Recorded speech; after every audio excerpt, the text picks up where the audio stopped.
Notre rôle maintenant, c'est détecter notre lumière et en profiter au maximum. Et quand on a un plaisir ou un désir, la porte s'ouvre encore plus grande. Vous comprenez, c'est quoi la lumière? Lumière, amour. C'est pas important qui tu es, où tu es, comment tu es. Dieu t'aime. On va rentrer dans l'élément, le troisième élément des 4 éléments. Le troisième élément des 4 éléments est l'eau. Juste pour qu'on comprenne un peu, je ne sais pas dire le mot miracle, est-ce que c'est le mot qu'il faut prononcer, mais c'est quelque chose de très, très intéressant que j'ai jamais trouvé de réponse à ça, mais je m'imagine que peut-être il y en a. Comment est-ce possible que l'eau est composée de 2 gaz? L'eau est composée du gaz.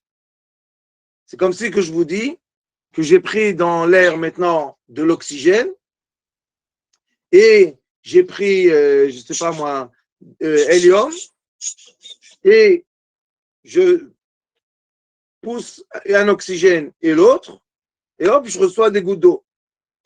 C'est une grande, grande, grande question.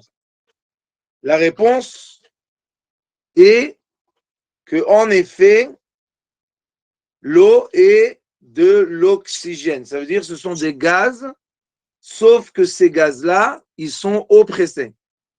Et comme les gaz sont oppressés un avec l'autre, les liens chimiques entre eux créent des molécules qui sont plus pressées que les autres. Ça veut dire qu'on se rapproche de la matière. Lesquelles matières? La matière qui devient plus solide à nos yeux.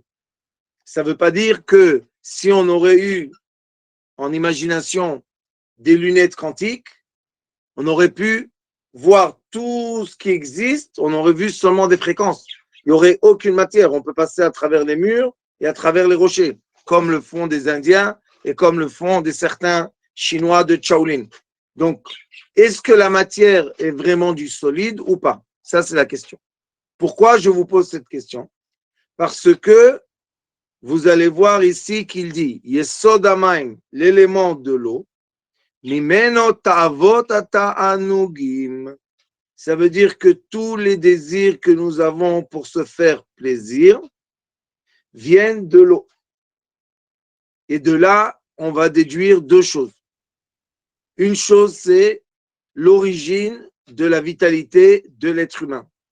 Parce que comme il y a 4 éléments, dans le nom de Dieu, il y a 4 lettres, et chacun de nous reçoit sa lumière d'une des lettres. Je parle maintenant en particulier, je ne parle pas maintenant en global, parce qu'en global, on reçoit tous la grande lumière de l'infini. Mais après que la lumière de l'infini rentre dans cet univers, elle va se dévoiler chaque fois dans d'autres fréquences. Et chacun de nous a une antenne qui s'attache à une certaine fréquence. Et c'est pour cela que chacun de nous a ses propres travaux de faire sur les 4 éléments qui le constituent. Comme on a dit qu'il y a des gens qui ont le premier élément du feu et ils sont orgueilleux malheureusement, et de l'orgueil se déduit la vulgarité, se déduit les nerfs quand quelqu'un s'énerve, etc., etc. Il y en a d'autres qui sont connectés à l'élément du vent, à l'élément de l'oxygène.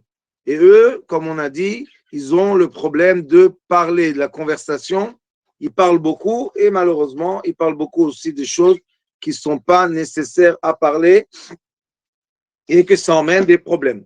Et le troisième élément, lequel on va traiter aujourd'hui, c'est l'élément de l'eau qui nous emmène le plaisir, les désirs. Quel désir? Les désirs physiques. Ça veut dire que quand quelqu'un naît et après, quand il grandit, il y en a que ça se passe quand ils sont assez jeunes, mais disons en général, quand la personne commence à être adolescente, elle ne sait pas pourquoi. C'est ça que vous devez comprendre. que la personne ne sait pas pourquoi. Mais il y en a une qui va beaucoup parler, il y en a une qui va avoir de l'orgueil, elle peut mourir si on ne la respecte pas.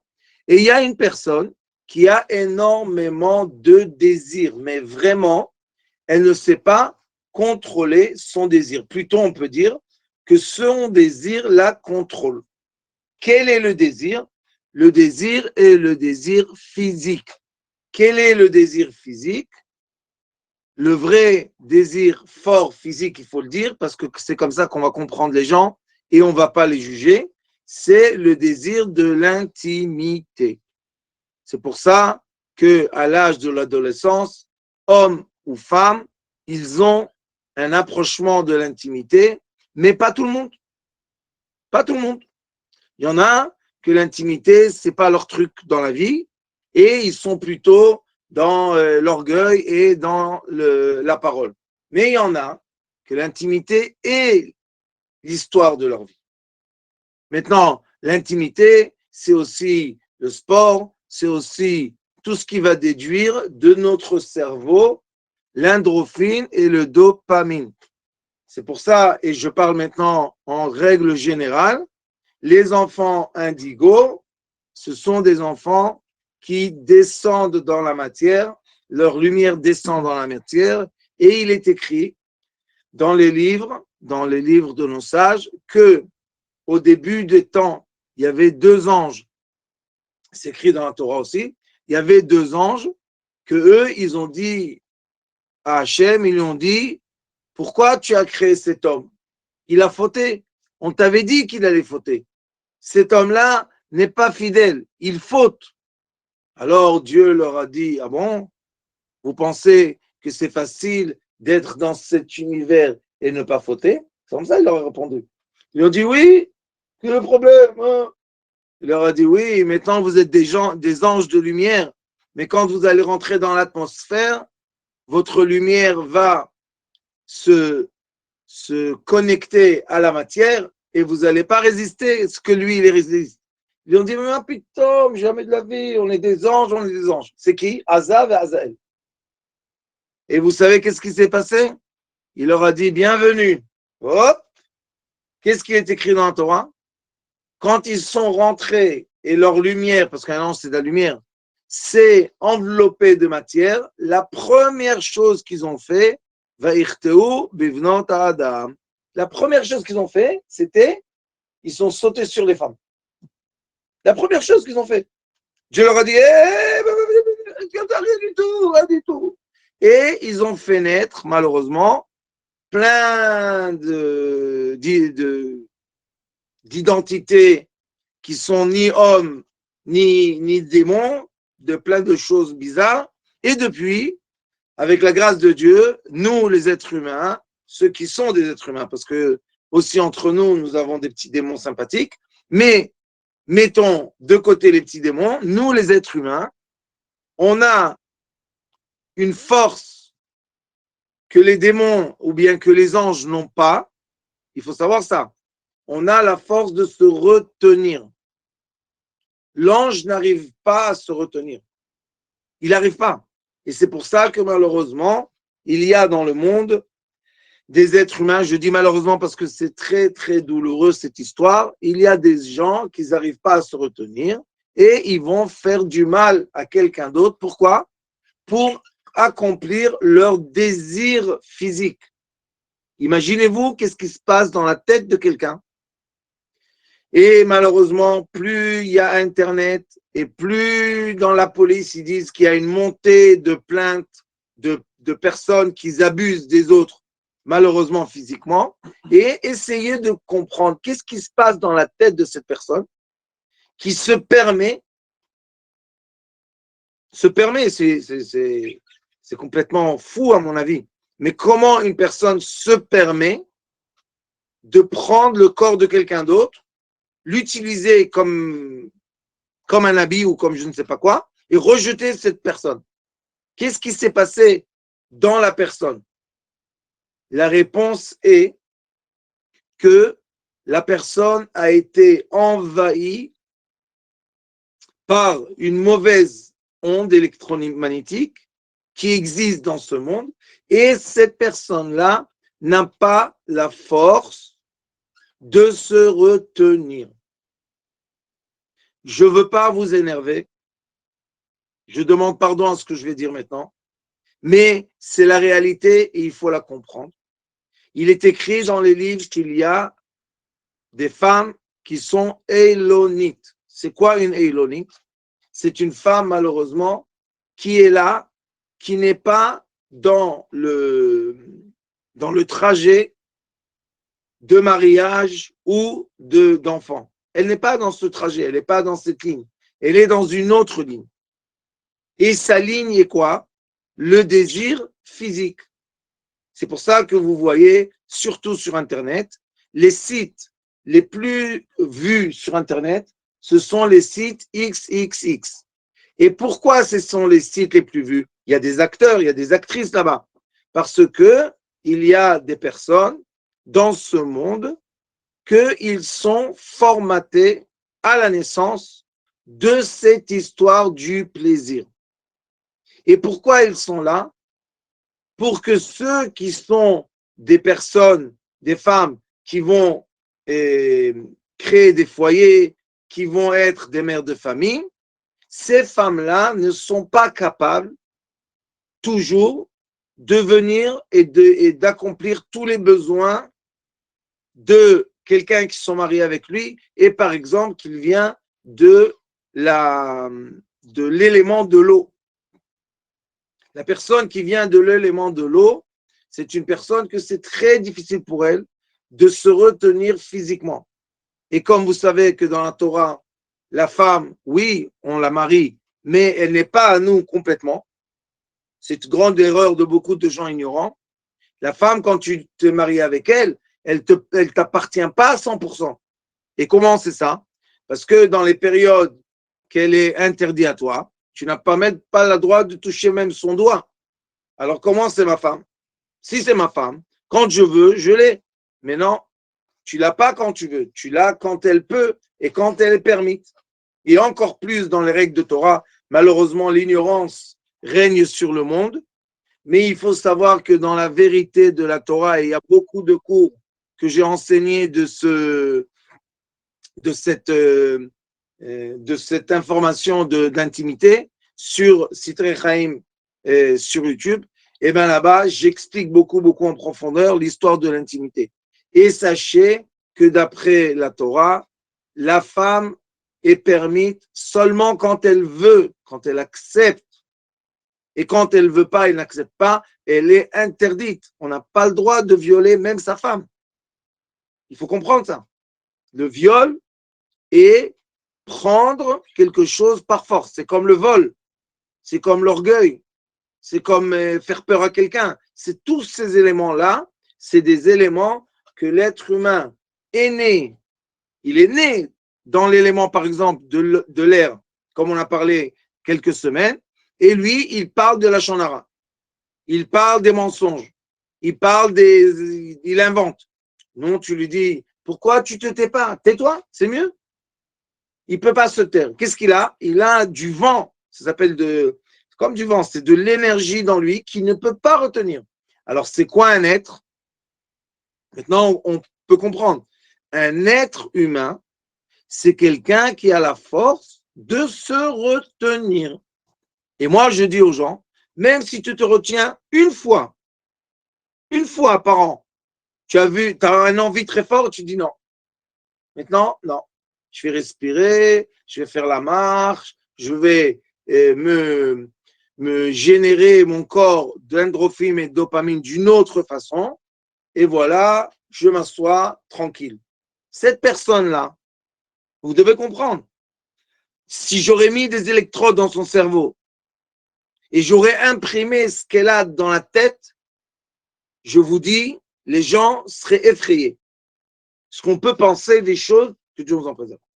Mais cette personne-là, sa conduite, son comportement est magnifique parce qu'il ne faut pas lui donner des notes d'après ce qu'il ne fait pas.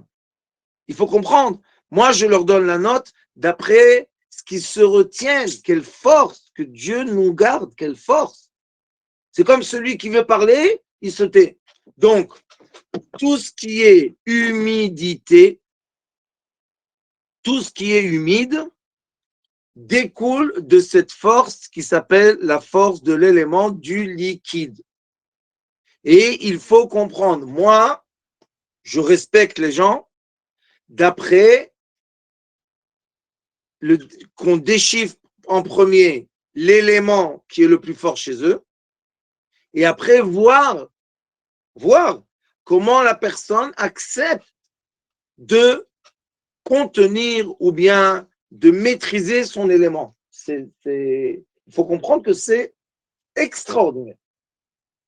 Vraiment, je vous dis, il faut donner à ces gens-là beaucoup d'amour parce qu'ils ont réussi à maîtriser l'élément qui n'arrête pas de leur donner de l'électricité. Je vais vous donner un exemple. On était Pourim chez nous. Et chez nous, Baruch Hashem, d'après les enseignements qu'on a reçus de mon Rav, quand on est bien, on fait bitoul. C'est quoi bitoul? C'est la force de l'annulation. Donc, on boit un peu, on est content, on se met par terre, à plat, comme ça. Bitoul. C'est quoi bitoul? Je m'annule, je suis par terre, je suis rien du tout, merci mon Dieu. Et même cette année, il y avait quelqu'un, il a l'élément de l'orgueil, qu'est-ce qu'on peut faire? Il se respecte un peu trop. Mais Baruch Hashem, il est avec nous, il est gentil, on l'aime, il nous aime. Mais quand on lui a dit, viens par terre, et qu'est-ce que je fais? C'est on se met par terre et en face de nos femmes. Ça veut dire que c'est impossible. Je l'ai dit par terre, mettez-vous par terre un peu. Qu'est-ce qu'il y a, l'orgueil? Bon, moi, je ne suis pas de l'élément de l'orgueil. Je n'ai pas de problème, par terre, par terre. Mais lui, le pauvre, alors qu'est-ce qu'il a fait, mon fils? Il était un peu comme ça, bien avec le vin. Il a pris par force, il est fort. Il a pris par force, il l'a mis par terre. Le monsieur, on rigole, non? Il n'était pas content. Vous devez comprendre. Il a eu des nerfs. Presque, il s'est explosé. Alors, je suis parti, je l'ai pris, je l'ai mis à côté de moi. On a rigolé. Mais vous devez comprendre. On se pose une question simple. Qu'est-ce qu'il y a le problème? Mets-toi par terre. Quand tu dors, tu n'es pas allongé? Non, mais allongé devant les gens et que sa femme le voit, impossible. Mais quand même, il s'est allongé un peu. Moi, je dis, lui, qui s'est allongé 20 secondes, c'est comme ceux qui n'ont pas le problème de l'orgueil, ils s'allongent des années. Quel problème pour eux, non? Ils se jettent par terre, quel problème? Mais lui, il ne peut pas.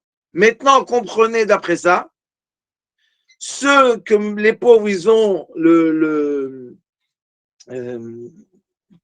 l'élément de l'air qui les génère, et eux, quand on leur dit de se taire un jour, faire le jeûne de la parole, c'est impossible, c'est impossible. Ils ne peuvent pas se taire.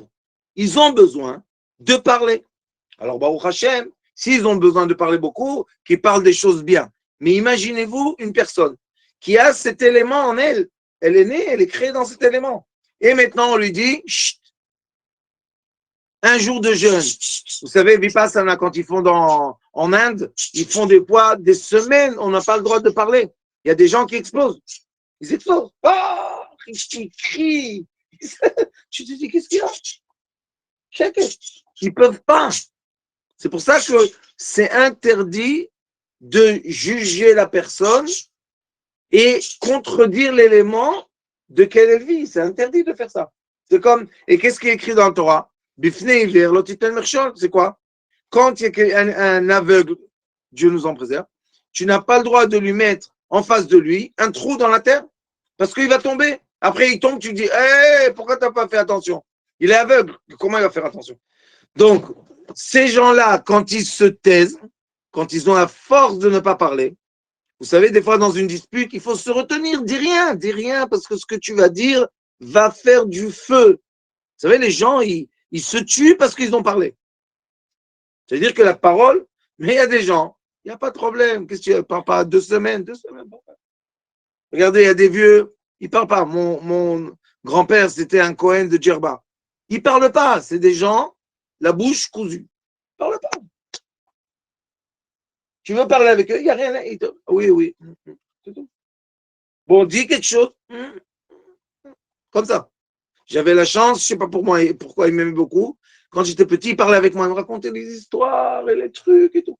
Mais comme ça, il parlait avec personne. Donc, ça, c'est des gens qui n'ont pas cet élément. Ceux qui savent se taire beaucoup, ils n'ont pas l'élément de l'air en eux. Ils n'ont pas, tout simplement.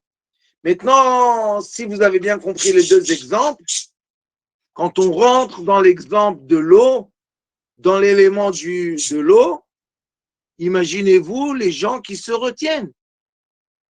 Imaginez-vous quelle force. Ça les rend fous.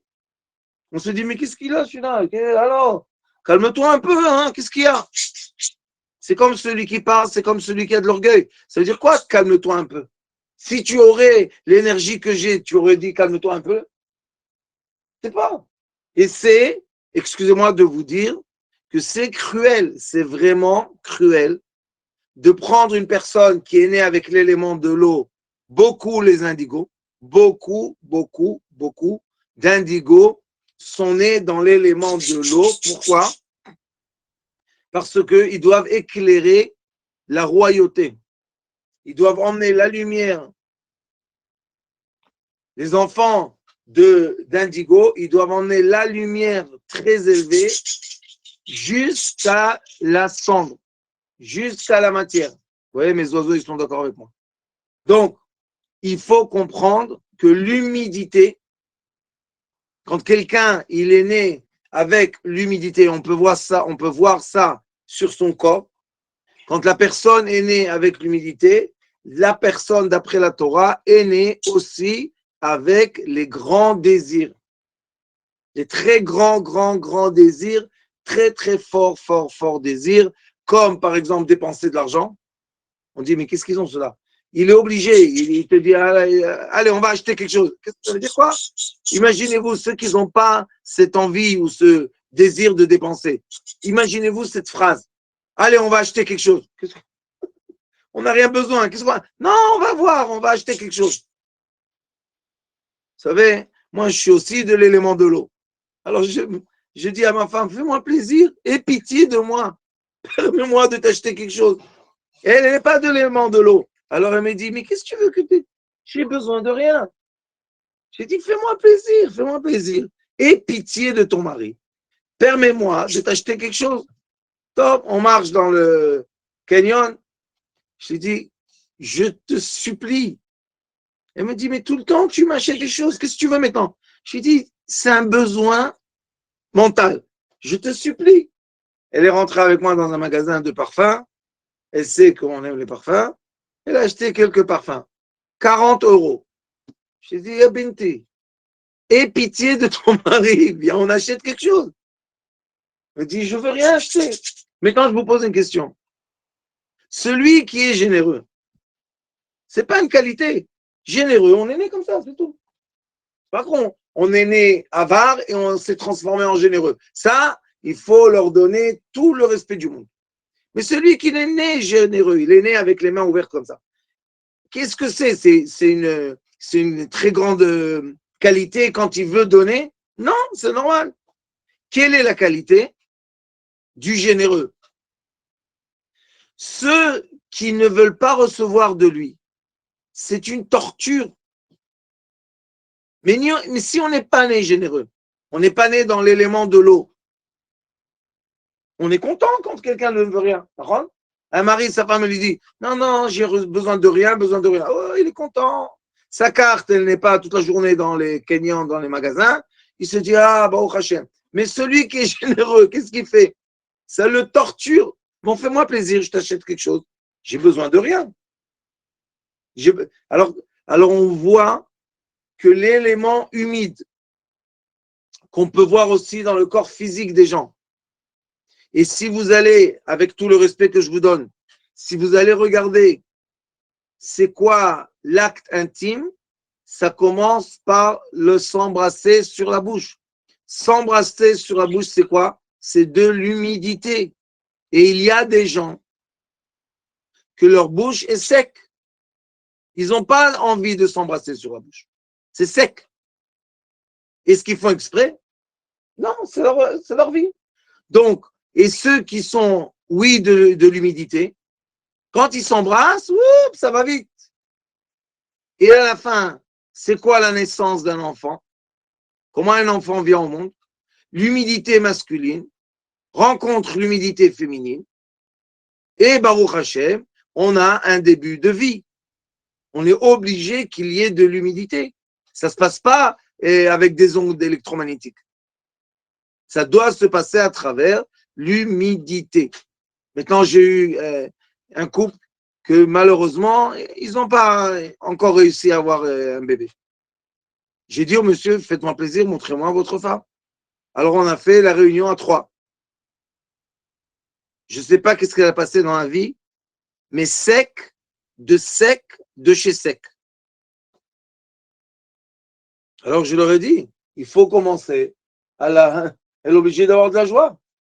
Vous savez qu'est-ce qu'il dit? Il pleure à côté d'elle, il pleure. Il dit, je suis prêt à tout lui donner, tout ce qu'elle veut. Elle dit, oui, c'est vrai. Mais je veux rien. J'ai dit, vous voulez un bébé? Elle dit, oui. Je lui dis, mais on va faire des efforts. On va faire des efforts. Mais il dit, c'est quoi les efforts? Écoutez bien, ce que je vous dis, vous pouvez rigoler, mais c'est la vérité. Je lui dis, acceptez qu'on vous fasse du bien. Elle dit, quoi? Je lui dis, acceptez. Acceptez que votre mari vous fasse du bien. Elle n'a rien compris. On dirait que je parlais du chinois. Je lui dis, vous ne comprenez pas? Elle me dit, non, je ne comprends pas. Maintenant, ce n'est pas une femme bête, elle a 40 ans, psychologue, tout ce que vous voulez. Mais elle n'a pas compris que pour avoir un enfant, il faut de l'humidité. Ça ne peut pas être sec, ça ne marche pas. C'est comme la terre. Mettez un grain dans une terre sec. Rien ne bouge. Mais si vous mettez un grain, même dans des poubelles, mais quand c'est humide, le grain, il émerge. Il bouge, tac, ça pousse. Donc, l'humidité, c'est un des 2 éléments inférieurs matériels. Et ces éléments-là font pousser la vie. Ça veut dire que la lumière, comme écrit le Ari Akadosh dans Etzraïm, la lumière se condense, et à un certain moment, et on le voit biochimiquement, parce que le liquide qui s'appelle de l'eau est composé de quoi? D'oxygène et d'hydrogène. Donc, le gaz, quand il se condense, on peut dire en termes de thérapie lumière, la lumière, quand elle se condense, à un moment, on va dévoiler, on va voir en face de nous de l'humidité. C'est exactement quand vous voyez que à l'extérieur de votre fenêtre en hiver, il fait très froid, et à l'intérieur, vous avez chauffé. Qu'est-ce qui se passe sur la fenêtre? Nous avons de l'humidité. Mais où est l'eau? J'aurais bien voulu me connecter, mettre de l'eau, remplir de l'eau. Non, cette eau-là se crée seulement quand nous avons la différence de température sur une paroi qui peut être une glace, qui peut être un mur, qui peut être plusieurs choses. Ça s'appelle l'humidité. Une autre chose qui nous rappelle de l'humidité, il est écrit, les sages disent, que ceux qui parlent des paroles inutiles, mauvaises paroles, ils font sortir du gaz de leur bouche qui gaz pas top. Et ces gens-là, quand ils ont parlé la shonara, qu'est-ce qu'on voit sur le mur, vous savez? On voit de la moisissure, on voit de moisissure un peu rouge. C'est de l'humidité. Donc, cette humidité, c'est la condensation des gaz. Et les gaz, en hébreu, ça s'appelle avir. Et avir, en hébreu, c'est 2 mots. Or, yud. La lumière de l'atome. Ça veut dire que nous avons dans tous les atomes sur Terre de la lumière dans les électrons, photons, et eux, c'est eux qui ont la force, avec le proton, bien sûr, la force de s'attirer. Ça s'appelle la force d'attraction. Mais s'il n'y a pas cette force d'attraction, le monde n'existe pas. Chaque atome est fermé dans lui-même, il n'y a rien du tout, on ne voit rien du tout. Mais quand il y a la force d'attraction, ça crée de la vie. Donc, les gens qui sont humides, ce sont les gens qui créent la vie. Très simple. Mais d'un autre côté, ce sont les gens qu'on doit, comme la parole, on doit savoir ce qui est permis, ce qui est interdit. Très simple. Et malheureusement, notre génération, Instagram et compagnie, ça crée énormément d'humidité inutile qui sort dans l'air. Et le Zohar Kadosh, il dit, tu crois que ton humidité, elle est dans l'air? Non. Ton humidité, elle se connecte parce que tu n'auras pas le chauffement physique s'il n'y a pas une identité en face de toi. Et c'est la raison pour laquelle on dit aux gens, est-ce que tu as tout le temps des envies et des désirs? Non. Il faut te chauffer pour ça. Vous savez que même les cachets que les gens prennent pour avoir de la force, même dans ces cachets-là, ils vous écrivent dans l'inscription, qu'est-ce qu'ils disent? Tu es obligé d'avoir un désir, tu es obligé d'avoir quelque chose qui te réveille, sinon ça ne marche pas. Et pourquoi ça ne marche pas? J'ai pris le cachet. Ça ne marche pas. Tu es obligé d'être un peu excité. Comment je vais faire? Alors on voit que Baruch Hashem, comme on enseigne sur les cours sur Internet, les cours d'intimité qui sont très, très intéressants et très importants. Pourquoi? Parce qu'on passe de la vitalité bestiale, humide, qui nous emmène à accepter de faire tout et n'importe quoi, à une vitalité qui s'appelle la vitalité de qualité. Oui, je reste humide, ça veut dire je reste avec mes envies, très bien, mais maintenant, comment je vais canaliser? Est-ce que je canalise dans la qualité et merci mon Dieu, tout va bien, je suis content, ou bien malheureusement, je me dépense dans la quantité. C'est ça le problème. Le problème, c'est que quand les gens ils sont en quantité, ils se dépensent, ils n'arrivent pas à avoir du plaisir. Oui, du plaisir. Ils ont seulement du désir, du désir, du désir, du désir. C'est comme quelqu'un sur un cheval et le cheval, il va vite. Qu'est-ce que tu vas faire? C'est pour ça que quand on est aujourd'hui, surtout avec la jeunesse et avec les gens qui sont seuls, il faut savoir qu'autour de nous, nous avons des personnages, surtout les indigos, je répète, qui sont humides. Et comme ils sont humides, ils ont des besoins d'intimité beaucoup plus élevés que les gens qui ne sont pas humides. Très simple. Et est-ce qu'on doit les critiquer pour ça? Non. C'est comme on ne peut pas critiquer quelqu'un qui parle. Vous savez, quand vous êtes dans un jardin d'enfants, vous voyez les enfants petits. On ne va pas dire maintenant qu'ils font exprès ou ils font du mal. Et vous voyez qu'il y a des enfants petits, ils n'arrêtent pas de parler. Je dis, qu'est-ce qu'ils ont ceux-là? Ils ont avalé une machine à parler. Eux, ils ont besoin de parler. Il y a des autres, en silence, de leur côté, silencieux. Ils disent rien. Est-ce qu'on va dire que celui-là, il est gentil, celui-là, il est méchant? Non. Celui-là, il est né sous la force essentielle, parce qu'on a tous les 4 éléments. Mais quel est l'élément le plus fort? L'élément le plus fort chez lui, c'est le vent. Lui, il parle beaucoup. Lui, son élément peut être la cendre. Il ne parle pas du tout. C'est tout. Donc, si on étudie bien comme il faut, en profondeur, l'origine de chacun de nous, c'est beaucoup plus facile d'aimer les gens. Tu comprends? Lui, son problème, c'est ça. Il est méchant? Non. Il est né comme ça. Qu'est-ce qu'on va faire? On va le tuer? On ne va pas le tuer.